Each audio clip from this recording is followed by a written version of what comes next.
faut que le département s'arme de courage, il engage les réformes. Les réformes là partiront d'abord de la réglementation. Que je ne dis pas que s'il n'y a pas un cadre réglementaire, les gens ne peuvent pas agir. Ensuite, qu'il fasse un effort pour mettre en place des institutions de formation. C'est ce qu'il doit faire, de mettre à notre disposition. Définir le cadre général. Et le cadre général part de la formation. Et ça part de la réglementation. Ce sont ces deux leviers que le ministère des Sports doit actionner pour inverser la tendance spirale de la descente en enfer de sport en Guinée vers un cercle vertueux. Tout simplement parce que si les gens ont un endroit où il faut se former. Ils savent que pour devenir tel, il faut passer par tel. Ceux qui veulent l'être viendront. Bien sûr. Maintenant, s'il y a un cadre réglementaire pour dire si tu veux être ça, voici les conditions, voici les règlements, voici les règles. Les gens vont se mettre à l'ordre. Je pense que les gens ne refusent pas, mais ils ne connaissent pas. D'accord. Ça, le cadre n'existe pas. Chacun navigue comme il pense. En conséquence, il y a beaucoup de moyens qui sont en train d'être mis à la poubelle, et des moyens privés et des moyens de l'État. Pour un résultat qui n'existera même pas, tout simplement parce que le cadre n'est pas organisé. La responsabilité du ministère, c'est de codifier, réglementer et créer un cadre permettant aux gens de se former. En France, par exemple, les directions techniques ne sont pas des structures qui appartiennent à des fédérations. C'est l'État qui s'en occupe. Parce que le schéma directeur de la formation technique existe. Il est dit que pour être éducateur, tu as besoin de tel diplôme, de tel diplôme. Pour venir dans tel degré, tu as besoin de tel diplôme et de telle année d'expérience. Pour être tel. Donc, c'est pas en fait quelque chose. Il y a un cahier de charge, il y a un cadre pédagogique qui permet aux gens de savoir si moi je vais être entraîneur de football, il me faut 3 ans dans les écoles du sport. Si je n'ai pas été un footballeur de haut niveau, après maintenant je me spécialise en football. Et là je reprends la formation en football et je continue. Donc là, c'est quelqu'un qui a la science de la chose et qui a une rigueur pédagogique dans son cursus qui va transmettre aux jeunes. Mais aujourd'hui, vous voyez les éducateurs, les académies, ça prospère partout. Les quelques-uns qui ont eu la chance d'avoir des diplômes, ont les diplômes dans les poches, c'est licence C, licence D, mais au fond, rien du tout. Tu comprends? Moi, je me dis, la meilleure chose à faire, c'est de faire des propositions. Le département des sports est ouvert probablement à ce qu'il y ait des gens qui maîtrisent les choses, qui ont une connaissance des questions de sport, puissent faire des propositions. Après, tu peux faire une proposition, elle peut ne pas être acceptée, mais ça ne se dira pas. Tu ne diras pas que les gens ne vont pas t'accuser que tu n'as pas fait. Parce qu'après, il y a quand même des responsables qui sont ouverts à des propositions et qui peuvent prendre des propositions des gens pour les étudier. Et si ça y va pour le bien commun, ils peuvent le faire. Il y a eu quand même des rencontres comme les assises, les états généraux du sport. Ça s'est tenu à Kindia ou dans quelle ville. Après, c'est des occasions.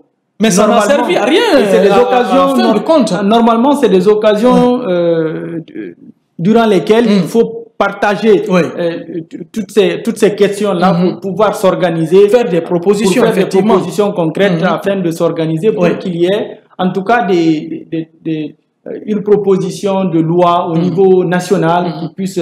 Sinon, il y a la loi sur le sport. De Barry ne va pas dire le contraire. Il y a la loi sur le sport guinéen. Qui a été votée quand même au niveau de l'Assemblée. Mais c'est que ça, c'est sur papier quand même. Ça n'a pas été...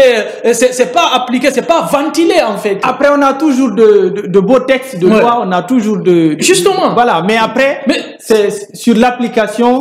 Quand on finit, quand on vote les lois, on passe à l'Assemblée, après, c'est fini. Dans l'application, il n'y a pas vraiment un suivi. Il n'y a d'abord pas de vulgarisation en tant que telle. Après, il n'y a pas de suivi. Le problème, c'est quoi? Et les gens ne comprennent pas. Et la loi du sport, je vous donne un exemple très pratique, c'est quand tu prépares à manger. Quand tu cuisines le riz seulement, tu ne pourras pas l'utiliser. Il faut mettre la sauce, il faut mélanger. Donc, la loi du sport, c'est le riz sec. Vous comprenez? Mais pour permettre à cette loi d'avoir des impacts, il faut qu'il y ait des textes d'application. D'accord. Donc, la loi du sport, c'est un document qui est voté à l'Assemblée. Donc, de cette loi devrait normalement sortir tout un ensemble de documents.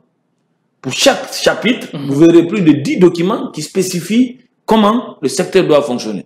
Ce document peut être obtenu par décret. Ce document peut être obtenu par arrêté. Je ne sais pas si vous comprenez. Ce document peut être obtenu par décision fédérale. Ce document peut être obtenu par un organe institué à cet effet au ministère des Sports qui s'en occupe de l'élaboration, de la mise en place, de vulgarisation. Voici un peu comment est-ce que ça fonctionne. Donc la loi du sport en tant que telle ne constitue pas un document consommable. Vous comprenez, c'est un document brut qu'il faut épulser, qu'il faut traiter et qu'il faut mettre à la disposition. Qu'il faut raffiner pour qu'il devienne vraiment consommable. Et il a raison. Mais imaginez, hein, le sport guinéen, la loi du sport a été seulement promulguée en 2021. Le seul débat qui a existé sur la loi du sport en tant que telle, ça ne date pas de 4-5 mois où moi-même j'étais coopté comme panéliste sur la diplomatie et le sport, où j'ai diffusé un peu de trucs au palais. Donc c'est pour dire que la gestion de la priorité, qui devrait être la priorité du développement, n'est pas une priorité. On s'occupe beaucoup plus aux activités des équipes nationales, on s'occupe beaucoup plus aux activités de l'inauguration. Et cependant, le rôle réel du ministère des Sports réside là. Mettre en place toute une batterie qui conçoit, qui traite, qui codifie, qui supervise et qui améliore constamment chez les autres. Chaque année, les lois là, c'est pas pareil qu'elles sont votées, mais elles sont revues selon les réalités, selon l'évolution. Donc, il faudrait qu'il y ait des organes détachés. Ça, c'est pas dire que voici le conseil juridique du ministère des Sports. Ça n'a rien à voir avec ce que je suis en train de dire. Chez les autres, c'est toute une entité. Par exemple, en France, il revient à l'Agence nationale du sport de réfléchir, d'impulser, de codifier, de proposer et de vulgariser tout ce qui est réglementation qui encadre. Mais chez nous ici, au ministère des Sports, vous ne verrez pas cette entité, ce service. Apparemment, il n'y a pas un service qui peut opérer. Ce que moi j'ai envie de comprendre, c'est-à-dire au niveau du département des sports, c'est-à-dire ça n'existe pas. C'est-à-dire, je vais dire, il n'y a pas une administration au sein du ministère des Sports ou un organe qui s'occupe de tous ces facteurs-là. C'est-à-dire avoir par exemple un agent qui s'occupe vraiment de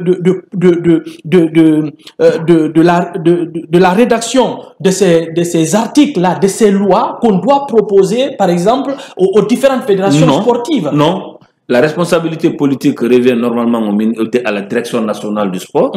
Mais il faut qu'il y ait un organe technique. Voilà, justement, c'est un organe technique. Il n'y en a pas en tant que tel. Tout récemment, il y a eu la direction nationale des normes et pénalités.